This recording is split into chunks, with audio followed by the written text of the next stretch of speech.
Assalamualaikum warahmatullahi wabarakatuh. Selamat datang dalam pembelajaran IPA pada materi listrik statis kelas 9 semester 1 di SMP Negeri 1 Sungkai Selatan. Pada materi kali ini mengacu pada kompetensi dasar berikut ini. 3.4 menjelaskan konsep listrik statis dan gejalanya dalam kehidupan sehari-hari, termasuk kelistrikan pada sistem saraf pada manusia dan hewan yang mengandung listrik. 4.4 menyajikan hasil pengamatan tentang gejala listrik statis dalam kehidupan sehari-hari. Tujuan pembelajaran kita adalah setelah mengamati video, peserta didik diharapkan dapat menjelaskan pengertian listrik statis dengan tepat, mengidentifikasi jenis-jenis muatan listrik dengan benar, mengidentifikasi perpindahan muatan listrik dengan tepat, dan menganalisis interaksi dua muatan listrik dengan cermat. Pernahkah kamu melakukan sebuah percobaan dengan cara merobek kertas hingga menjadi potongan-potongan kecil, lalu menggosok penggaris plastik ke rambut dan mendekatkannya ke arah kertas yang tersobek tersebut? Apa yang akan terjadi? Kertas-kertas yang telah kamu robek tadi jadi bisa ditarik tanpa disentuh dengan penggaris yang sudah kamu gosok tadi. Kenapa ya hal itu bisa terjadi? Jawabannya adalah listrik statis.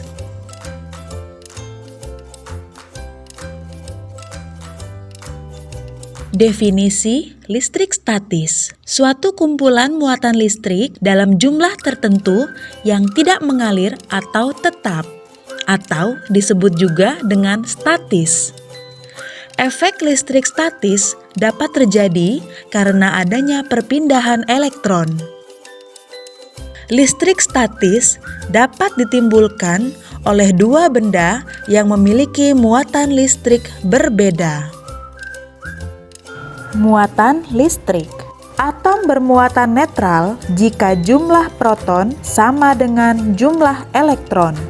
Atom bermuatan positif jika jumlah elektron kurang dari jumlah proton. Atom bermuatan negatif jika jumlah elektron lebih besar dari jumlah proton.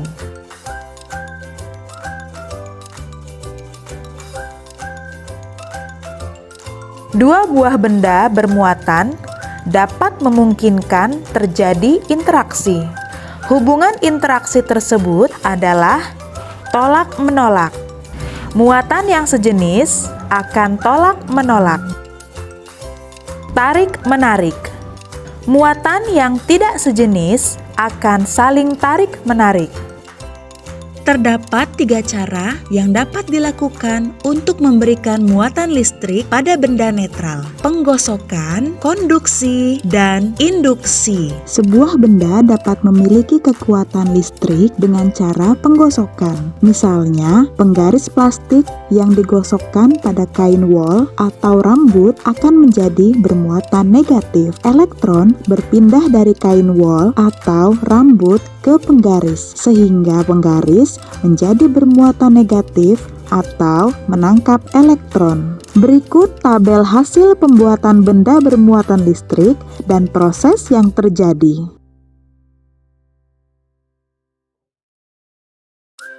Pemuatan listrik dengan cara konduksi hanya dapat dilakukan dengan benda yang terbuat dari bahan yang dapat menghantarkan arus listrik atau yang disebut dengan konduktor. Misalnya, baja, besi, dan tembaga. Pembuatan muatan listrik dengan cara induksi membutuhkan alat yang disebut elektroskop. Induksi listrik adalah peristiwa pemisahan muatan listrik pada benda netral karena didekatkan dengan benda bermuatan listrik. Induksi listrik dapat terjadi karena benda yang bermuatan listrik mempengaruhi muatan yang tidak sejenis pada benda netral, sehingga terjadi pemisahan muatan kedua benda tersebut. Fenomena listrik statis dalam kehidupan sehari-hari yaitu petir. Petir bisa menyambar sebuah daerah di permukaan bumi disebabkan karena adanya perpindahan elektron. Ketika langit kelebihan elektron, petir pun muncul mengarah ke daerah yang memiliki elektron yang lebih sedikit. Karena elektron di langit yang sudah terlalu menumpuk, petir pun akan segera cepat menyambar benda-benda tinggi yang ada di bumi. Bagaimana? Apakah kalian sudah paham beberapa materi menarik seputar listrik statis? Jangan lupa untuk like, share, dan subscribe channel ini. Sampai jumpa di video pembelajaran IPA selanjutnya. Wassalamualaikum warahmatullahi wabarakatuh.